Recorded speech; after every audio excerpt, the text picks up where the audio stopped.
देश के managing editor निकुंज डालमिया भी बने हुए हैं। निकुंज, गुड मॉर्निंग। हम देख रहे हैं कि जिस तरह से यूएस मार्केट्स में शुक्रवार को ट्रेड देखने को मिला, स्पेशली बैंकिंग स्टॉक्स को एक अच्छी खासी वहां डेंट झेलना पड़ा despite of the good numbers. आप जेपी मॉर्गन के रिजल्ट्स की बात करें, वो अच्छे आए हैं। और अगर बात बार बार की जा रही है कि इंटरेस्ट रेट्स को लेकर जो एक कंसर्न बना हुआ है, जिसके चलते अब सिर्फ उन बैंक्स के रिजल्ट्स में बैंक्स में ही डेंट नहीं देखने को मिला जिनके रिजल्ट्स पिछले हफ्ते आए, इनफैक्ट जिनमें आने हैं उन पर भी। तो ये इस तरह की जो कॉशियसनेस है, ये जो वरी है, ये क्यों है, जबकि बाजार तो जानता है कि इंटरेस्ट रेट बढ़ेंगे?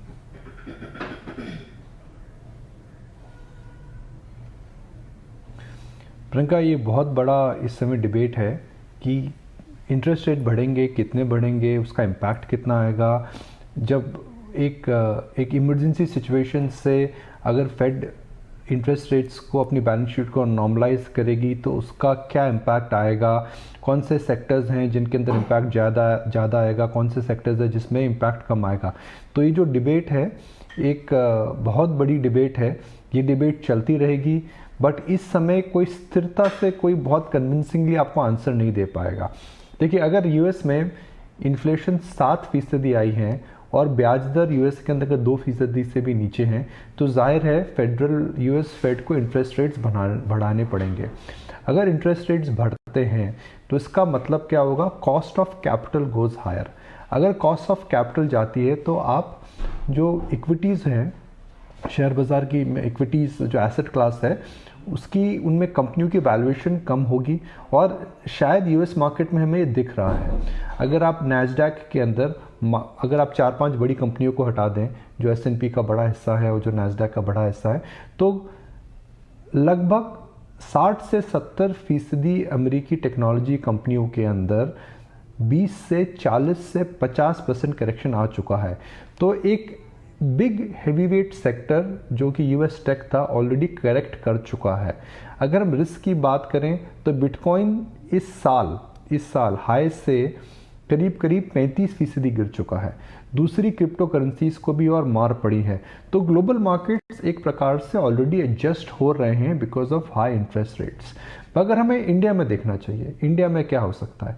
अगर इंटरेस्ट रेट्स ऊपर जाती हैं तो यूएस इन्वेस्टर्स के पास बड़े ऑप्शंस क्या हैं? बॉन्ड में आप नहीं निवेश कर सकते हैं, आपको हाई ग्रोथ फ्रंटियर्स की तरफ जाना पड़ेगा। हाई ग्रोथ फ्रंटियर्स इस समय इमर्जिंग मार्केट हैं। चाइना में हम जानते हैं उनकी इकोनॉमी का जो पैटर्न है वह चाइनीज़ गवर्नमेंट चेंज करना चाहती है। तो चाइना से क्या ग्रोथ आएगी, किस प्रकार की ग्रोथ आएगी, ये बोलना बहुत मुश्किल है अभी। दूसरा बड़ा मार्केट कौन सा है? इंडिया है। इंडिया के अंदर अगर आप देखें तो हमारी अर्निंग्स अच्छी हो रही है, गवर्नमेंट की बैलेंस शीट ठीक हो चुकी है, कॉर्पोरेट बैलेंस शीट भी काफ़ी बेहतर हो चुकी है। तो आप नियर टर्म के अंदर वॉलेटाइल रह सकते हैं, मगर मीडियम टू लॉन्ग टर्म के अंदर मेरे को नहीं लगता है कि इंटरेस्ट रेट्स का जो साइकिल रिवर्स होने वाला है, इसका बहुत बड़ा इम्पैक्ट आने वाला है। बिकॉज हमारे इंटरनल डायनामिक्स अलग हैं। जी हाँ, फ्लोज वॉलेटाइल रहेंगे, मार्केट उससे वॉलेटाइल रहेंगे। दिसंबर में हमने देखा कि किस प्रकार तकनीकी कारणों की वजह से बैंक्स नीचे गए थे, जबकि banks did not deserve to go down in the month of December. तो उस प्रकार के फैक्टर्स ज़रूर रहेंगे।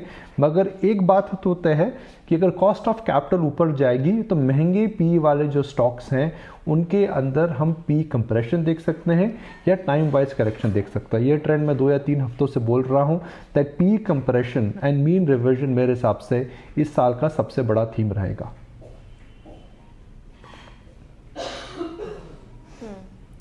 निकुंज, गुड मॉर्निंग।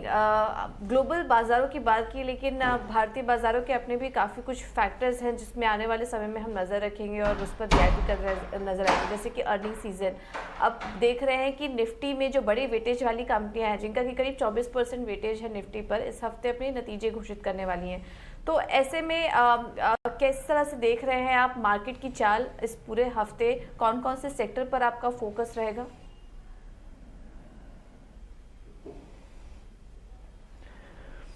पूजा, देखिए ये हफ्ता जो है पिछले हफ्ते से कैसे डिफरेंट है। पिछले हफ्ते हमने आईटी के नतीजे देखे थे और विप्रो के नतीजे थोड़े ढीले थे, तो विप्रो के अंदर हमने गिरावट देखी, मगर इन्फोसिस और टीसीएस के जो स्टॉक्स हैं वो ऊपर जाकर के बंद हुए हैं।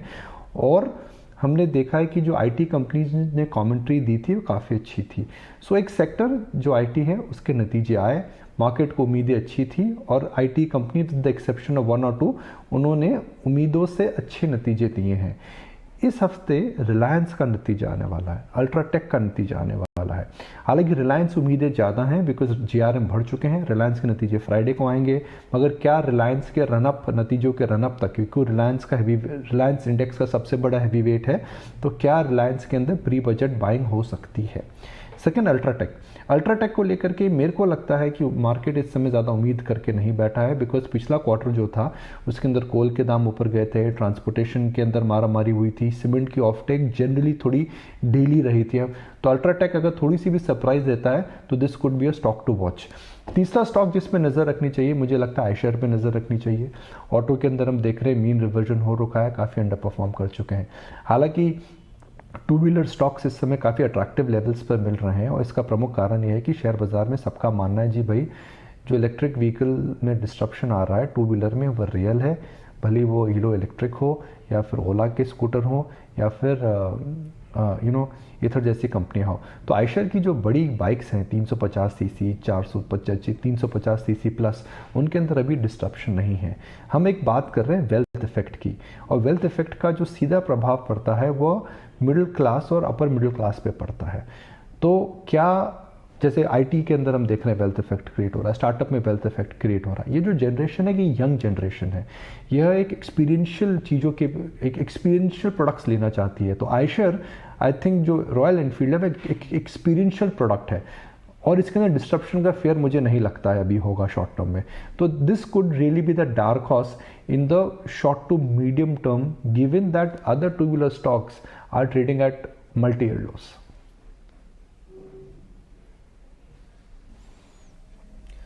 निकुंज गुड मॉर्निंग। अगर आप देखें बजट को लेकर अब ज़्यादा दिन नहीं है, कुल मिला के 14 दिन में से 4 दिन तो छुट्टी रहेगी, फिर 26 तारीख की भी छुट्टी है रिपब्लिक डे की। तो सिर्फ कुल मिला के आपके पास 9 या 10 ट्रेडिंग सेशंस हैं जब आप बजट के इवेंट से बहुत दूर नहीं है। तो बजट स्पेसिफिक कुछ मार्केट्स के अंदर आपको कुछ और गतिविधियां या मूवमेंट होते हुए देखते हैं आप?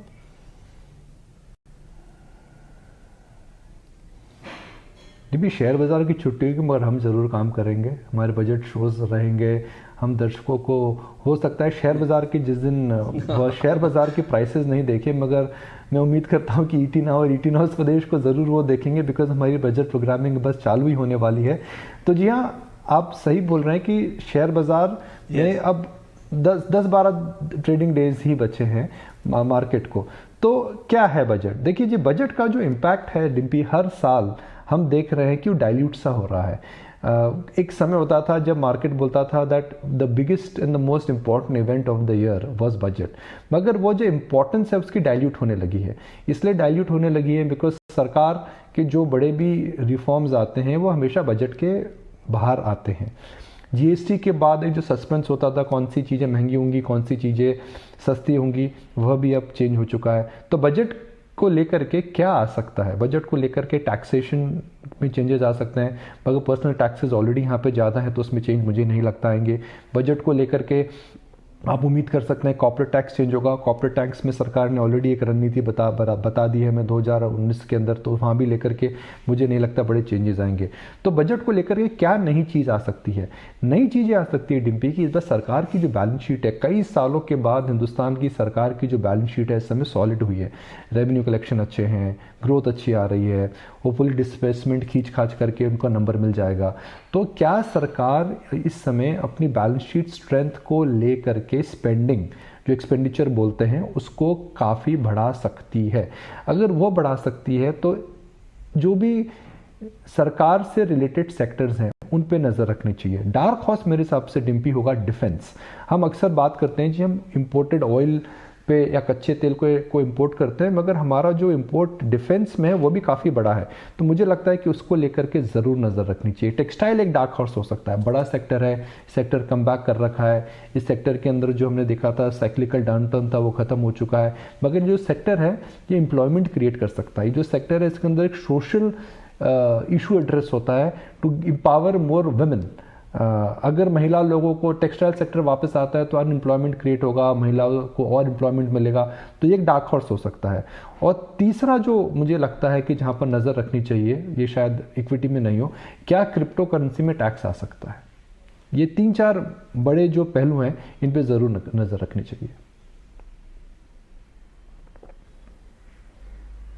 Alright Nikunj, it is really enriching. आप सारी एसेट क्लासेस का और ग्लोबल सिनेरियोस का और किस तरह की डायरेक्शन बाजार आने वाले दिनों में दिखा सकता है, इसको पहले ही फोकस कर देते हैं। व्यूअर्स को जाहिर तौर पर इस पर एक बड़ी डायरेक्शन मिलती होगी। तो इस हफ्ते बड़ी कंपनियों के नतीजे, कैसी आपको ट्रेडिंग स्ट्रैटेजी रखनी चाहिए, कौन से स्टॉक्स पर फोकस रखना चाहिए, सब कुछ हमने अपने व्यूअर्स के लिए अभी डिस्कस किया। बहुत बहुत शुक्रिया निकुंज।